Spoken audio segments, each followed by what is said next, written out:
Ok, vamos a dar inicio al video número 5 de la materia de macroeconomía.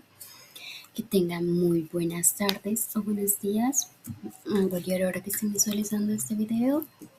El día de hoy vamos a presentar un tema que, bueno, a primera vista podría parecer un poco sencillo, pero que en realidad podríamos decir que desafía como todo lo que hemos venido aprendiendo de la teoría económica tradicional que se nos ha enseñado durante estos años, ¿no? Y el tema es que la teoría de la inversión vista desde una perspectiva heterodoxa de economistas como Keynes, Kars y Anwar Shaikh, especialmente, ¿no? Que es en lo que se ha centrado más que todo esta materia, ¿no?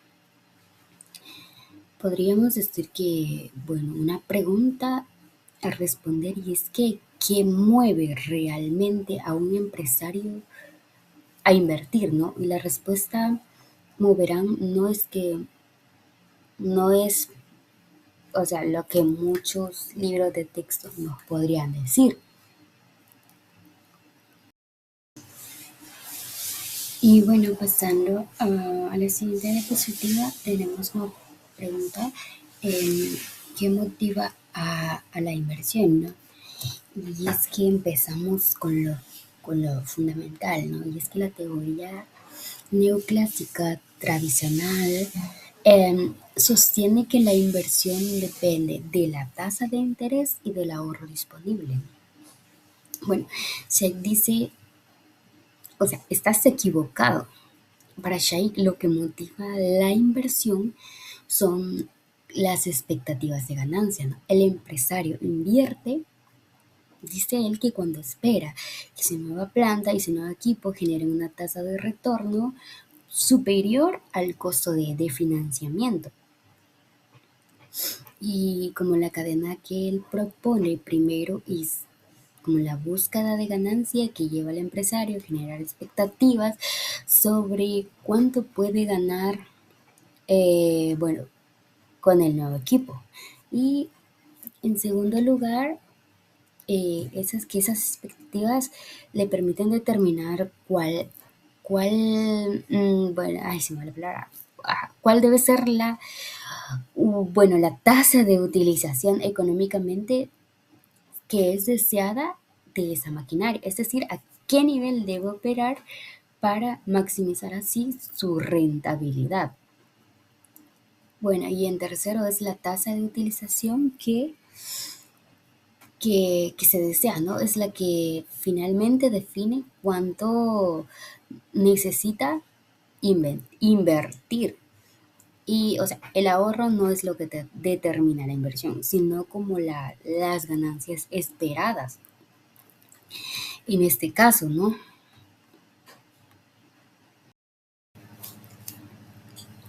Ahora bien, pasamos a los sueños y acciones del empresario. Bueno, ahora bien, ¿cómo se ve esto en la práctica? Nos podríamos preguntar. Y es que Shaikh describe como el proceso del empresario de una forma como un poco concreta, diría yo. Y es que primero el empresario sueña con hacerse rico o más rico, pero ese sueño rápidamente se convierte en una acción. Hay que accionar. O sea, primero empieza a buscar ganancia, a estimar el mercado probable, es decir, cuánta demanda puede esperar para su producto, ¿no? Bueno, luego hace como los estudios de factibilidad. Y es que analiza como los diferentes tamaños de planta, distintas capacidades instaladas que podríamos tener, los tipos de equipo, también como comparar precios y, o sea, todo eso determina cuánto tendría que invertir y qué costos tendría que asumir. Luego tenemos como, bueno, algo bastante importante, y es que el empresario no elige la planta más grande posible, porque, o sea, sería un error, ¿no? Él elige la planta cuya escala le permita operar al costo unitario más bajo de su mercado esperado. ¿Por qué? Porque, o sea, lo que le interesa es la ganancia y la ganancia se maximiza minimizando costos, no maximizando su tamaño. Bueno, esta es la lógica como racional que utiliza Shaikh del empresario capitalista, ¿no?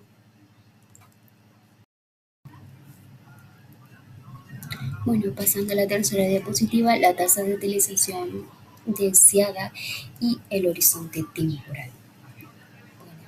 Esto nos lleva como a un concepto bastante claro y es que la tasa de utilización no económicamente deseada. Básicamente podríamos decir que es el nivel de uso de la maquinaria que minimiza los costos unitarios y obtiene como la máxima rentabilidad esperada. Ahora, aquí hay una distinción bastante importante, ¿no? Y es que es el corto plazo y el largo plazo, porque son decisiones completamente, o sea, diferentes, ¿no? En el corto plazo, las empresas eh, ya tienen como la capacidad instalada, no pueden cambiar su planta de un día para otro. Eh, lo único que, lo único que O sea, que ellos pueden hacer es como ajustar su nivel de producción según la demanda corriente. O sea, operar dentro de sus límites actuales. Otra cosa, bueno, es el largo plazo. En cambio, cuando el empresario considera expandir su capacidad, la decisión no depende de cuánta demanda podría haber hoy, sino más bien depende de las expectativas de ganancia que justifican, sí, hacer inversiones futuras de planta y equipo, ¿no? Y bueno, esos son como los dos horizontes distintos que se nos podrían plantear, o sea, son criterios distintos y puede ser un error mezclarlos como a veces lo hace la teoría convencional. Bueno, y acá pasamos a la otra diapositiva que es la inversión determina al ahorro. Bueno, continuando con la explicación, o sea, llegamos a un punto bastante importante y más contraintuitivo de toda esta teoría que venía estudiando, ¿no? La idea neoclásica, bueno, nos dice, primero la gente ahorra, ese dinero se convierte en fondo disponible y ese fondo financia la inversión. Sheikh dice que esto es, para él es completamente al revés, ¿no? Y vámonos con el ejemplo que se vio en clase. Eh, si una empresa decide construir una fábrica por 100 millones, va al banco, tiene crédito y gasta esos 100 millones en materiales y trabajadores, esos trabajadores y proveedores ahora tienen 100 millones de ingresos nuevos en sus manos. Se ahorran el 20%, el ahorro generado es 20 millones. Si ahorran el 30% son 30 millones. Ahora, la pregunta acá sería, ¿existía ese ahorro antes de que la empresa invirtiera? La respuesta es no. Lo generó la inversión misma al crear ese ingreso, ¿no? Entonces, la consecuencia real está en que el crédito pasa a la inversión a la producción y el ingreso al consumo y el ahorro queda como un residuo final, ¿no? Y es que, o sea, notemos algo, la inversión tiene un doble papel eh, dentro de la economía, ¿no? Y es que por un lado es como demanda presente, se genera ingreso hoy, mueve la economía ahora, pero por otro lado es como una oferta futura, ¿no? Amplía la capacidad productiva del país para mañana. Esto lo hace, o sea, una variable absolutamente central. Ok, pasando a la siguiente diapositiva. Ahora vemos cómo funciona esto como numéricamente con la tabla, ¿no? Tenemos la fórmula, exceso de demanda es igual a inversión menos el ahorro, ¿no? En el año uno la inversión es 100 y el ahorro es solo 70. Eso da un exceso de demanda de más de 30. Significa que la demanda total, consumo más inversión, supera el ingreso corriente, ¿no? Y esto presiona como a los productores a producir más. El ingreso sube y eventualmente el ahorro se va como ajustando hasta igualar la inversión, ¿no? Bueno, y en el año número 2, al revés, la inversión sigue siendo 100, pero el ahorro subió como a 110. Hay un déficit de demanda menos 10.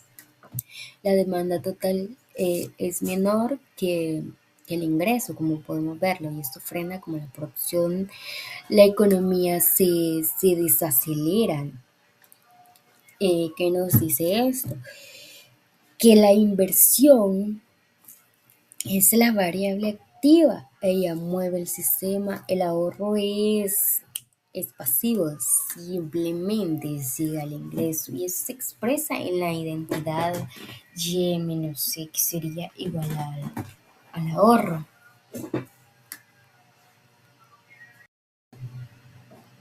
Ok, pasamos a la siguiente diapositiva que es inversión versus teoría neoclásica, los cambios de causalidad, ¿no?